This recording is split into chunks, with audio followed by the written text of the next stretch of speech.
जब से यह दुनिया बनी है तब से ही दुनिया में इंसानों को बसाया गया और उन्हें बताया गया कि तुम्हें किस तरह से जिंदगी गुजार कर कामयाबी पानी है। लेकिन फिर वक्त के साथ साथ जब इंसान भटके तो अल्लाह ताला ने उनकी रहनुमाई के लिए उनके बीच अपने नबी भेजे। इसके बाद अल्लाह के वो नबी आए और एक मुकर्रर वक्त तक लोगों को सीधी राह की तरगीब और तौहीद की दावत देते रहे और फिर अपने मुकर्रर वक्त के बाद इस दुनिया फानी को अलविदा कहकर चले गए। लेकिन आज भी उन नबियों की कब्र मुबारक इस दुनिया में मौजूद है, जिनमें से ज्यादातर फिलिस्तीन, सीरिया, ईरान, इराक, मिस्र और सऊदी अरब जैसे देशों में बनी हुई है। लेकिन आप यह जानकर हैरान रह जाओगे कि अल्लाह के इन नबियों में से बहुत से नबी ऐसे भी गुजरे हैं जिनकी कब्र मुबारक हमारे भारत में भी मौजूद है। आज के इस वीडियो में हम आपको 5 ऐसे ही मशहूर नबियों के बारे में बताने वाले हैं जिनकी कब्र मुबारक हमारे भारत में मौजूद है, यानी कि जिनकी कब्र भारत में बनी हुई है, जिनके बारे में जानकर यकीनन आप लोग भी हैरान रह जाओगे। इसलिए आज का यह वीडियो आप सभी के लिए बहुत खास है। आप इसको आखिर तक जरूर देखें और सबसे पहले अल्लाह पाक की मोहब्बत में आप इस वीडियो को दिल से एक लाइक जरूर कर दें और मेहरबानी करके इसे शेयर भी कर दें ताकि और भी लोगों के पास में यह वीडियो पहुंच जाए। तो चलिए दोस्तों शुरू करते हैं। दोस्तों, जब भी कभी अल्लाह के नबियों की और उनकी कब्रों की बात आती है तो जाहिर सी बात है हमारे दिमाग के अंदर सबसे पहले मिडिल ईस्ट का ख्याल आता है और मिडिल ईस्ट में भी खास तौर से फिलिस्तीन, लेबनान, सीरिया, ईरान, इराक और सऊदी अरब जैसे देशों का ख्याल आता है और हम यही सोचते हैं कि इन देशों में अल्लाह के मशहूर नबियों की कब्र मुबारक मौजूद है। तो इस हिसाब से देखा जाए तो मिडिल ईस्ट के इन देशों के अलावा भी दुनिया भर में बेशुमार नबी और रसूल भेजे गए हैं। यही वजह है कि इन देशों के अलावा दुनिया के बाकी इलाकों में भी अलग अलग नबियों की कब्रें मौजूद हैं जिनको किसी न किसी नबी के साथ जोड़कर देखा जाता है। अब दोस्तों, अगर हम बात करें हमारे भारत की या फिर यूनाइटेड भारत की, जिसमें पाकिस्तान भी शामिल हुआ करता था, तो हम आपको बता दें कि यहां पर भी बेशुमार नबियों की कब्रें मौजूद है। आज हम आपको इन्हीं में से 5 ऐसे मशहूर नबियों के बारे में बताने वाले हैं जिनकी कब्र मुबारक हमारे यहां पर यानी कि भारत में मौजूद है, यानी कि जिनकी कब्रें भारत में बनी हुई है।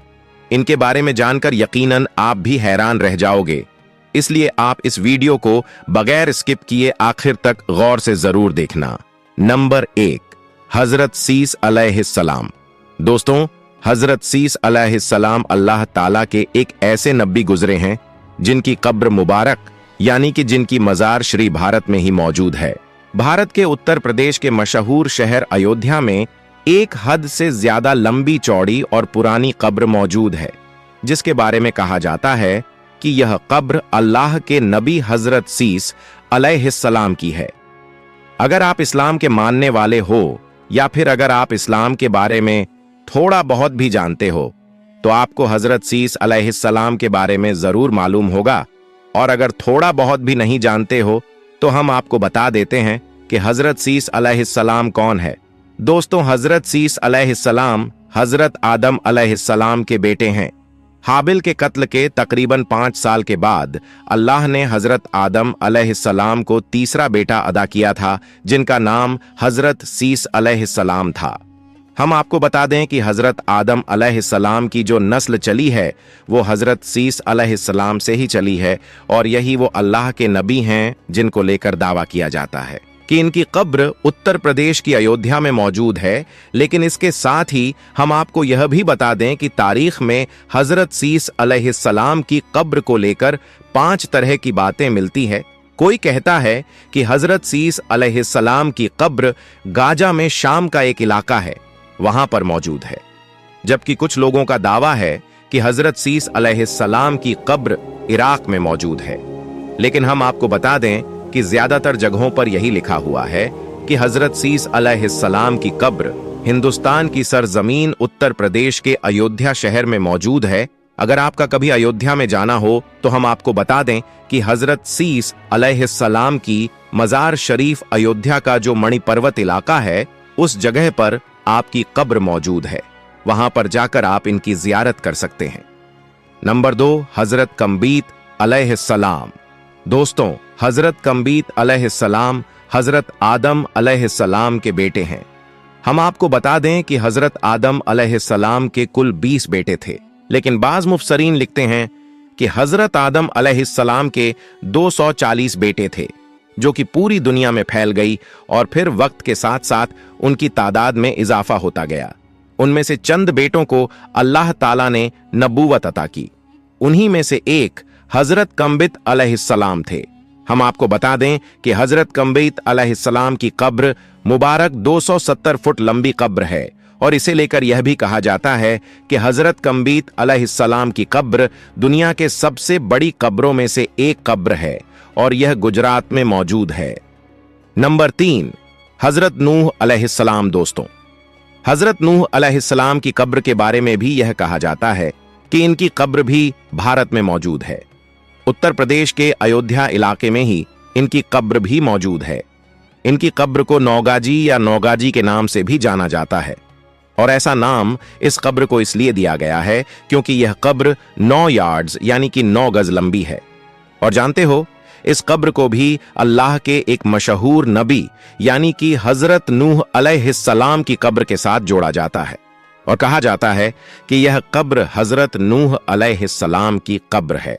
लेकिन यहां पर भी वही मामला है जो हजरत सीस अलैहिस्सलाम की कब्र को लेकर है, क्योंकि इसे लेकर भी कुछ लोग बोलते हैं कि हजरत नूह अलैहिस्सलाम की कब्र तुर्की में मौजूद है, जबकि कुछ लोगों का कहना है कि हजरत नूह अलैहिस्सलाम की कब्र लेबनान में मौजूद है। अब हकीकत क्या है, यह तो अल्लाह पाक ही बेहतर जानता है। लेकिन हां, यह बात जरूर है कि हजरत नूह अलैहिस्सलाम का जिक्र कई वेदों में भी किया गया है, जिनमें इनको नूह कहा गया है और वेदों में पैगंबरों को मनु कहा गया है। इस तरह से हजरत नूह अलैहिस्सलाम को बड़े सलाब वाला मनु कहकर बयान किया गया है और इनकी कश्ती से लेकर सलाब तक का पूरा वाकया तफसीर के साथ बयान किया गया है। तो इससे यह बात साफ हो जाती है कि हजरत नूह अलैहिस्सलाम हिंदुस्तान की धरती पर आई, इसलिए नूह लव संस्कार के अंदर भी मौजूद है, जिसका मतलब होता है कश्ती वाला। तो इस तरह से यहां पर एक बात आईने की तरह साफ हो जाती है कि हिंदुस्तान की सर्ज और हजरत नूह अलैहिस्सलाम के दरमियान एक ताल्लुक मौजूद है और तूफान के बाद जिन वेदों को नाफिज किया गया था वो हजरत नूह अलैहिस्सलाम की ही तालीमात थी। तो इस तरह से देखा जाए तो अयोध्या में जिस कब्र को लेकर दावा किया जाता है यह कब्र हजरत नूह अलैहिस्सलाम की कब्र है, तो उनका यह दावा बिल्कुल सही हो सकता है। नंबर 4, हजरत सुलेमान अलैहिस्सलाम। दोस्तों, हिंदुस्तान के पंजाब इलाके में एक कब्रिस्तान है जो कि पुराना कब्रिस्तान के नाम से मशहूर है।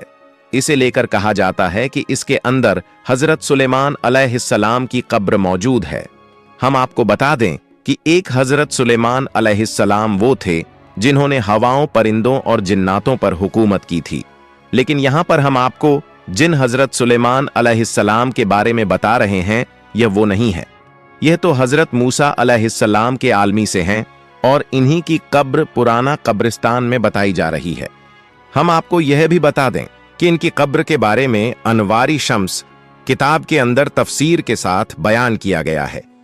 और यही नहीं, जिस कब्रिस्तान के अंदर इनकी कब्र बताई जा रही है उसमें ही एक और कब्र है जिसके बारे में कहा जाता है कि यह कब्र हजरत मंजूस अलैहिस्सलाम की कब्र है और यह कब्र भी हजरत सुलेमान अलैहिस्सलाम की कब्र की तरह बहुत लंबी और चौड़ी है और यह भी हजरत मूसा की आल से ही है।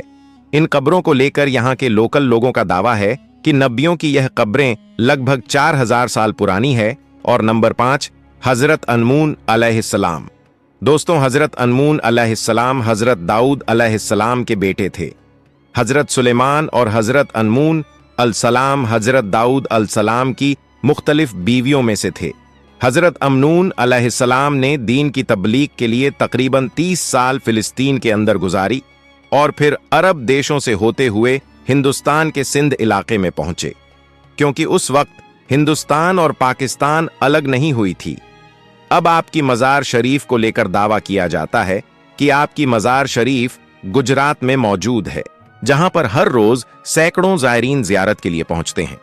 इसके बाद जिक्र आता है हजरत आम अलैहिस्सलाम का। हजरत आम हजरत नूह अलैहिस्सलाम के बेटे थे, जिनकी कब्र पंजाब में मौजूद है। इनकी उम्र तकरीबन 536 साल गुजरी है। हजरत नूह अलैहिस्सलाम के कुल 4 बेटे थे, जिनमें से एक तो काफिर था और बाकी के 3 आपके साथ कश्ती में सवार हुए। हजरत आम अलैहिस्सलाम ने अफ्रीका के आधे हिस्से में और इसके बाद एशिया के कई हिस्सों में दीन की तबलीग की और इसके बाद हिंदुस्तान में आप वफात पा गई। आपकी कब्र तकरीबन 75 फीट लंबी है। तो दोस्तों, इस तरह से देखा जाए तो अल्लाह पाक के इन 5 नबियों की कब्र मुबारक हमारे भारत में मौजूद है। लेकिन फिर भी बहुत से नासमझ लोग ऐसे हैं जिनका कहना है कि हिंदुस्तान में अल्लाह का कोई भी नबी नहीं आया है। ऐसे लोगों को अल्लाह नेक हिदायत दे और इसके साथ ही हम लोगों की यह भी जिम्मेदारी बनती है कि हम ऐसे लोगों तक अल्लाह का पैगाम सही हालत में पहुंचाएं, क्योंकि हमारे प्यारे नबी को तमाम जहान के लिए रहमत बनाकर भेजा गया है और अब कयामत तक किसी भी रसूल और पैगंबर को नहीं भेजा जाएगा, यानी कि अब कोई भी पैगंबर नहीं आने वाला है।